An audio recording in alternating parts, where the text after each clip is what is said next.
अस्सलाम वालेकुम everyone, my name is Mohammad Muazzam and I am from Dot Energy. आज मैं आपको डॉट के 5 किलोवाट हाइब्रिड सोलर इन्वर्टर की सेटिंग्स और मॉनिटरिंग डिस्प्ले के बारे में स्टेप बाय स्टेप गाइड करूंगा। लेट्स से आप अगर डॉट का 5 किलोवाट का सोलर इन्वर्टर खरीदते हैं तो आप इसकी एलसीडी डिस्प्ले से इसकी बैटरी और इसके इन्वर्टर की सेटिंग्स कैसे कर सकते हैं, इसके बारे में मैं आपको स्टेप बाय स्टेप गाइड करूंगा। आपने जब इन्वर्टर इंस्टॉल कर लिया उसके बाद हमारे पास 3 स्विचेज हैं। सबसे पहले हमारे पास मेन स्विच है, हॉल सिस्टम का स्विच है, उसके बाद बैटरी स्विच है और उसके बाद इन्वर्टर का स्विच है और आपने ये सीक्वेंस में ऑन करने हैं। First you on this one, second you have to on this one and third inverter switch. और ये हमारे पास इन्वर्टर का डिस्प्ले है जिसमें 4 से 5 मॉनिटरिंग जिसे हम कर सकते हैं वो है डिस्प्ले है। ये हमारे पास सोलर का डिस्प्ले है कि हमारे पास सोलर से कितनी पावर जनरेट हो रही है, ये वापडा से कितनी जनरेट हो रही है और बैटरी चार्ज हो रही है या डिस्चार्ज हो रही है, ये एरो हमें शो करेगा। और ये हमारे पास लोड कितना कंज्यूम हो रहा है। तो इससे हम हर किसी को आइकन को क्लिक करके इसकी मजीद डिटेल्स में भी जा सकते हैं। फर्स्ट करें इसकी मैं जाता हूँ तो ये सोलर से कितने वोल्टेज करंट और पावर जनरेट हो रही है वो आ जाएगा। तो वन बाय वन इस तरह हम हर किसी में जाके तो चेक कर सकते हैं। और हमारे पास टॉप राइट कॉर्नर पे 3 आइकन्स हैं जिसमें हमारे पास फॉल्ट, अलार्म और कोई वार्निंग अगर आ रही है तो वो हमें बताएगा। लेट्स से ये हम चेक करते हैं, इधर कोई वार्निंग नहीं है तो जिसकी वजह से हमें शो नहीं हो रही। तो सेकंड हमारे पास सेटिंग्स वाला बटन है जिससे हम डिफरेंट इन्वर्टर और बैटरी की सेटिंग्स कर सकते हैं और ये हमारे पास इन्वर्टर के बारे में, प्रोडक्ट के बारे में नॉलेज देता है। हमारे पास 5 किलोवाट का इन्वर्टर है, 48 वोल्ट वोल्टेज स्पॉटेड बैटरी है, ये इसका सीरियल नंबर है, बीएसपी का मोस्ट एडवांस वर्जन है 1.11 and this is the combo version 1.08 and that's all.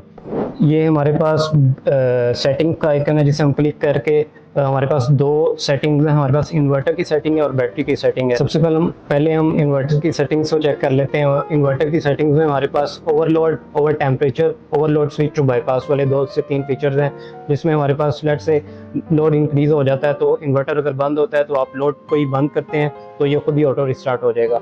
इसी तरह हमारे पास इनपुट प्रायोरिटीज़ हैं जिसमें हमारे पास 2 से 3 प्रायोरिटीज़ हैं। आप अपने मुताबिक जो आपकी रिक्वायरमेंट है उसके मुताबिक सेट कर सकते हैं। इसमें हमारे पास सबसे पहले यूटिलिटी फर्स्ट है। इसमें ये होता है कि हमारे पास एसी से सबसे पहले पावर आएगी जो लोड को प्रोवाइड करेगी और उसके बाद बैटरी और जो हमारे पास सोलर है वो प्रोवाइड करेगी डिपेंडिंग ऑन के हमारी एसी से पावर आ रही है या नहीं। उसके बाद हमारे पास सोलर फर्स्ट में ये होगा कि जो लोड है वो सोलर से पावर कंज्यूम करेगा और अगर सोलर इनसफिशिएंट है या हमारे पास कोई इन्वायरमेंटल कंडीशंस इस तरह के हमारे पास बादल हैं तो हम फिर उस केस में, सोलर फर्स्ट केस में हमारे पास वो वापडा से कंज्यूम करेगा और बैटरी से तब कंज्यूम करेगा जब ये दोनों इनसफिशिएंट हो तो बैटरी से उस सूरत में कंज्यूम करेगा। और उसके बाद हमारे पास सोलर बैटरी यूटिलिटी है। इसमें ये होता है कि सबसे पहले सोलर से कंज्यूम करता है और सेकंड नंबर पे लेट से सोलर इनसफिशिएंट है, सोलर की पावर इनसफिशिएंट है तो ये हमारे पास बैटरी से कंज्यूम करेगा। एसी से तब कंज्यूम करेगा डिपेंडिंग ऑन के हमारे पास बैटरी के वोल्टेजेस डिक्रीज हो जाते हैं। और उसके बाद हमारे पास आउटपुट मोड में ये सिंगल फेज इन्वर्टर है तो सिंगल फेज है और इन फ्यूचर अगर कोई हम 3 फेज में इसको कन्वर्ट करते हैं तो वो ऑप्शन भी है। फिलहाल के लिए सिंगल फेज है तो आप इसे सिंगल फेज पे रन कर सकते हैं। इसके बाद हमारे पास आउटपुट वोल्टेज वगैरह के बारे में है और ये क्योंकि हाइब्रिड इन्वर्टर है तो ये ग्रिड पैरेलल इनेबल वाला बटन है। इससे आप अगर इसको इनेबल करते हैं तो ये वापडा शेयरिंग भी करना शुरू हो जाता है, ऑन ग्रिड के तौर पे काम करता है। अगर आप इसे डिसेबल करते हैं तो ये ऑफ ग्रिड के तौर पे काम करता है। और आप जब सेटिंग्स कर लें तो ये यहाँ पे टॉप राइट पे आपने टिक का निशान है, इसको क्लिक करना है जिसकी वजह से आपकी सेटिंग्स सेव हो जाएंगी। अब हम बैटरी की सेटिंग्स की तरफ चलते हैं जिसमें हमारे पास सबसे पहले बैटरी टाइप जो है वो हमारे पास लिथियम है। Secondly communication protocol, because it's built in battery. Dot की ये खासियत है कि ये बिल्ट इन बैटरी के साथ आता है तो ये डोर को सपोर्ट करती है। Secondly third thing is charge source purity. इसमें हमारे पास आप डिफरेंट प्योरिटी सेट कर सकते हैं अपने हिसाब से जो आपकी रिक्वायरमेंट हो।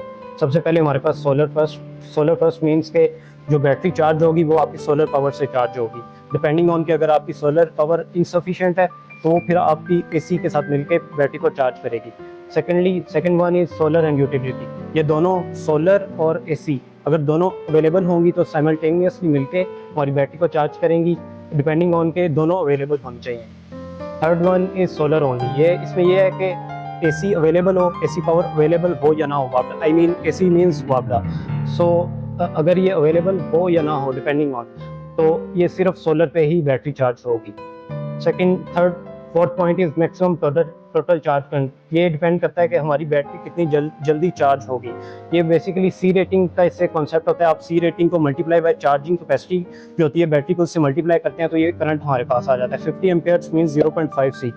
इसका मतलब है कि जो हमारी बैटरी चार्ज होगी ना 1 घंटे में, 0.5 मीन्स 50 एम्पेयर्स मीन्स कि आपकी जो बैटरी है 1 घंटे में आधी चार्ज हो जाएगी। अगर हम इसको 100 एम्पेयर्स करते हैं, इट मीन्स कि आपकी जो चार्जिंग रेट है वो 1 सी है। तो इसका मतलब है कि आपकी जो बैटरी है वो 1 घंटे में फुल चार्ज हो जाएगी। लेकिन इसमें एक मसला होता है कि आपके जो बैटरी का लाइफ साइकिल है वो कम हो जाते हैं। तो इसमें उसके बाद हमारे पास सेम चीज़, आपने जो वापडा से पावर लेके बैटरी को चार्ज करना है, उसके भी 50 एम्पेयर्स मैंने सेट किए हुए हैं यहाँ पे। उसके बाद हमारे पास मैक्सिमम चार्ज वोल्टेज जो है बैटरी का, डिपेंडिंग बैटरी के 2 वोल्टेज होते हैं बेसिकली। एक 48 वोल्ट होता है, वो नॉमिनल वोल्टेज होता है।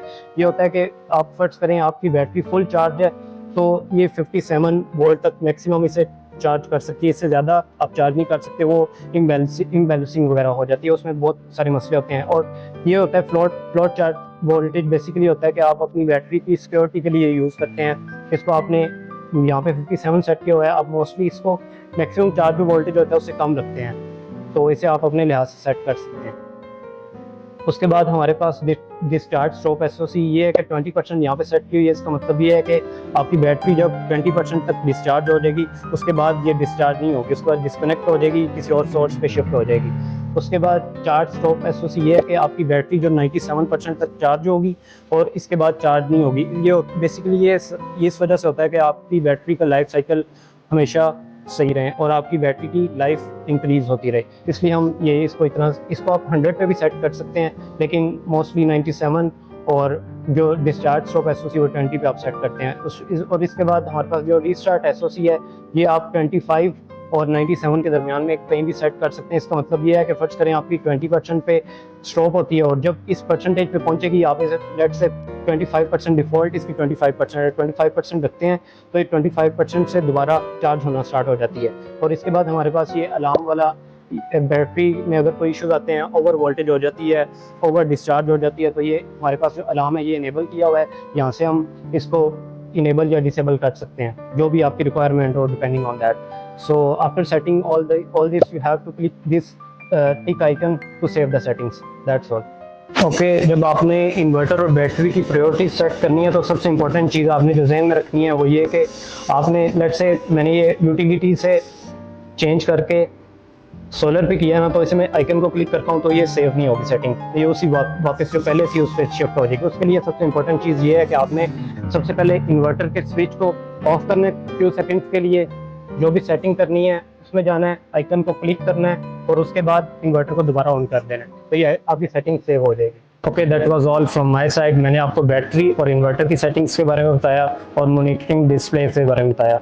आप इसकी LCD डिस्प्ले से सारी मॉनिटरिंग भी कर सकते हैं और सेटिंग्स भी कर सकते हैं। और अगर आपको फिर भी कोई चीज़ समझ ना आई हो तो आप हमारे UAN नंबर पे कांटेक्ट कर सकते हैं।